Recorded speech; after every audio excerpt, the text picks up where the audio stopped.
When you're hitting the bag, right? I see you hitting them. When you walk, I want you to do like this and boom, boom, boom, boom, boom. You keep for boom, boom, boom, boom. How long you can do that? 1, 2, 1, 2, 1, 2.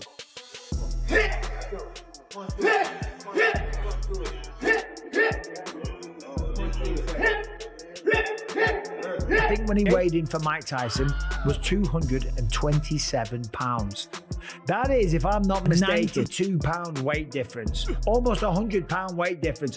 It's insane. That is called one thing. That's called being a bully. Gervonta "Tank" Davis recently joined forces with the legendary Mike Tyson for an intense and ruthless training session ahead of his much-awaited clash with Jake Paul. The energy inside the gym was unmatched as Tyson shared his iconic ferocity, precision, and fighting wisdom with the young star. Under Tyson's guidance, Davis focused on perfecting explosive punching power, fluid head movement, and devastating uppercuts built to end fights in an instant. Those who witnessed the session said Tank looked sharper, faster, and more focused than ever before, embodying the raw aggression and killer instinct that defined Tyson's prime. With this mentorship, Davis steps into the Jake Paul fight, looking more dangerous and confident than ever. Are there any considerations when you're moving your head, like you're trying to get your head out of the center line? No, well, you want to get out the center, but the objective for him to throw the punch before you can counter. Like if he throws the punch here, you count here, you go to here, and you're still outside. Yeah, absolutely, that makes sense. So you want them to miss, and when they miss, that's your opportunity. Absolutely. Sometimes you can punch while he's punching, you can throw boom at the same time. As he punches, boom, and you go down. Absolutely. It's all about moving after you punch. As soon as you punch, you're going. Whatever it is, boom, side, whatever it is, you have to go. I love that foot movement. Is that something that Casamado taught you? Yeah, twisting. Twisting is what it's called. The long-awaited clash between Jake Paul and Gervonta "Tank" Davis is officially set for November 14th at the Casa Center in Miami, Florida. Originally planned to take place in Atlanta, the event was relocated after the Georgia Athletic and Entertainment Commission raised concerns about the significant weight gap between the two fighters. The move to Miami not only ensures a smoother sanctioning process, but also adds extra buzz to what's already one of the most talked about matchups of the year. Oh my days. Jake Paul versus Tank Davis. Is this real? This can't be real. Because he was talking about fighting Joshua, which is heavyweight.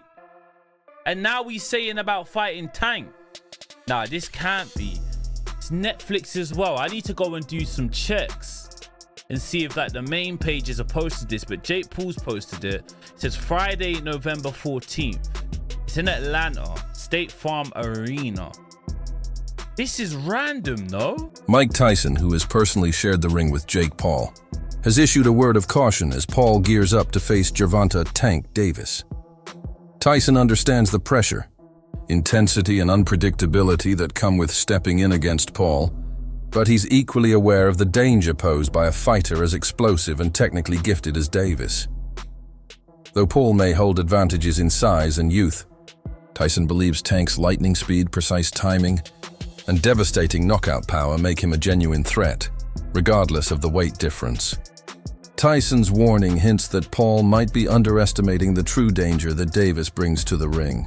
I think Gervonta Davis is probably the greatest fighter around now, but he's got a tough fight coming up. You know, he's the top dog, there's no doubt about it. He showed that, but Berrios, he's a pretty good fighter. Last time I saw him fight, he was pretty durable. However, during his training sessions with Tank, Mike Tyson openly admitted that Jake Paul's punches carried unexpected power. Tyson revealed that his entire body felt sore after sparring with Paul, a confession that stunned many who had long dismissed Paul's physical strength. Coming from Tyson, a man who built his legacy on delivering and enduring some of boxing's most brutal knockouts, this was far from casual praise. His remarks emphasized that Paul's punching power is genuine, not a product of media exaggeration.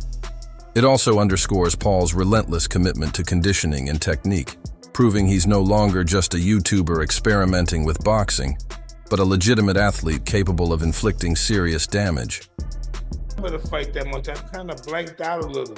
Listen, know what I remember? Coming back from the first round, and then the next day I remember Jake is doing some kind of, I don't know, what was he doing at the ring? Oh yeah, a little bow at the end, he bowed. And that's the last thing I remember. You know, but the day after the fight, right after, the day after, I woke up, I told my wife, why did I do that? I don't know. I just don't know what the hell goes on. What did you think of Jake's power, man, when you were in there? I don't remember it. But my body was really sore. Yeah, my body, my chest, my stomach and stuff was really sore. Fans and pundits alike have often drawn comparisons between Gervonta "Tank" Davis and Mike Tyson, pointing to their explosive knockout power, relentless aggression, and larger-than-life personas. Yet those parallels always come with important distinctions. Davis competes in a completely different era, weight class, and boxing landscape, one defined by speed, precision, and modern athleticism. Meanwhile, Tyson's legacy was forged in the brutal chaos of the heavyweight division, where his ferocious prime still stands as one of the most intimidating chapters in boxing history. Ask you, would you ever remake your famous video game? Bring it to the next generation consoles, my friend? Hey, I'm just happy to be alive. Thank What you. about, what do you think about people comparing Tank Davis to you? What do you think about that? Tank is a great fighter. You think he's a great fighter? But what do you think about them comparing him to you? You're a legend, my friend. Well, he'll be one too if he keeps fighting. Oh, okay. All right, well, thank you. Okay, bye. On the other hand, Gervonta "Tank" Davis has often pushed back against being branded as the next Mike Tyson. In interviews, he's made clear distinctions between their fighting styles, describing himself as more of a calculated boxer-puncher, while Tyson, in his prime, was a pure brawler who thrived on raw aggression and intimidation.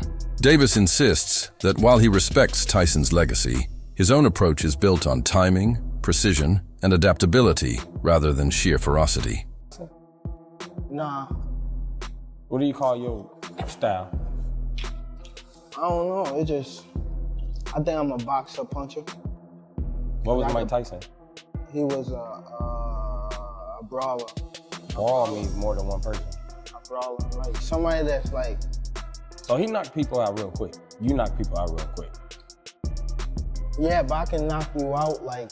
So you saying that you can knock him out faster than Mike Tyson, probably, if it was a challenge? No, I'm not saying that. I'm saying like. Mike Tyson got power and skills. I feel as though like I have like the whole pack.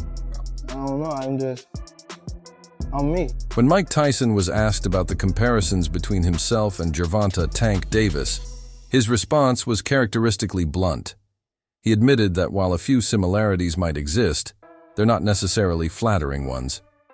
Tyson reportedly quipped, "Maybe just getting in trouble with the law. Other than that, no." A remark that drew laughter but carried a sharp edge. By referencing Davis's offering controversies, Tyson made it clear he doesn't fully buy into the narrative that paints Davis as his modern-day counterpart. His response underscored that any resemblance between the two ends far beyond their shared ferocity. A lot of people say he reminds you of them. Does he remind you of yourself? I don't know. Maybe just getting in trouble with the law. Other than that, no. Interestingly, Gervonta "Tank" Davis has never treated Mike Tyson as an untouchable icon. Following Tyson's loss to Jake Paul, Davis openly criticized the bout, questioning why a legend of Tyson's stature would return to the ring merely for a payday. He suggested that the event may have tarnished rather than celebrated Tyson's legacy. That critique revealed a lot about Davis's perspective. He's never been one to idolize anyone blindly or see Tyson as an infallible figure. Yet now, in an ironic twist, Davis faces similar scrutiny himself. His decision to take on Jake Paul, a flashy, polarizing matchup, has sparked backlash from fans, analysts, and boxing purists alike. Fair to call them boxers now? We talk about Logan Brothers. I think it's okay to call Jake Paul a boxer. The only reason why I say that is because he do be in the gym. He's working on stuff. The fight that he fought Mike Tyson, I don't think he should have fought Mike Tyson because of who Mike Tyson is and the age. And he said that he didn't try to knock him out. Yes, you did. You just couldn't get the knockout. And he tried to knock him out for sure. How much money you think they paid Tank? Tank gonna make upwards around 100 million. Real talk, so you can't really blame him for taking that. Many observers see the upcoming matchup as more of a spectacle than a sporting contest, arguing that it prioritizes entertainment and profit over competitive merit. Critics have noted that Gervonta "Tank" Davis bypassed a logical rematch with Lamont Roach, a fight many believed he owed, in favor of chasing a lucrative, attention-grabbing showdown. At the recent press conference, Davis fired back at the criticism, declaring that he doesn't care what people think and urging fans to simply sit back and enjoy the show. His defiance only added fuel to the drama surrounding an already divisive fight. Henry, what are your thoughts? You're hearing that shit from me. That's cringe. In some weird way, I kind of like cringe it. about it? He's trying to big man the smaller guy, who the smaller guy to me is dangerous. I think Tank Davis is going to put the hands on him, but I like it, bro. I will say something about Jake Paul. He's brought a lot of attention to boxing. Tank Davis guaranteed $40 million. If you were in that position, would you fight Jake Paul? Oh, hell yeah. You got to give Jake Paul his flowers. Mike Tyson, Anderson Silva, Nate Diaz. Jake Paul is a disruptor, and he's done a phenomenal job at that. You get big and famous enough to where they will just hand you the title shot and completely throw out the ranking system. If Jake Paul was to do that, I think that'd be the greatest sports accomplishment in history. Going from a Disney Channel kid to a YouTuber to becoming a world champion. I don't remember the last time that I've heard Gervonta Davis say, I'm in boxing to be the greatest fighter of all time. I've heard him say that he's better than certain guys in his weight class, or this kid can't beat me. I've heard that. I can't remember, and maybe y'all can keep me honest online. The last time I've heard Gervonta Davis talk about his legacy in the ring. Like I'm building my legacy. I'm trying to outdo Floyd in legacy. Like, I think it started like that for him. But the influence of Floyd Mayweather, Money Man, not Pretty Boy, but the Money Man, and building your brand and selling tickets and selling pay-per-views and becoming a household name, that's also a legacy. You got the legacy in the ring and you got the legacy in terms of how you sold. I believe Gervonta Davis is more focused on selling tickets and making money and securing his future for himself and his family. He said it out of his own mouth. I ain't got nothing else to prove. If you're trying to be one of the greatest fighters of all time, it's still a whole lot to prove.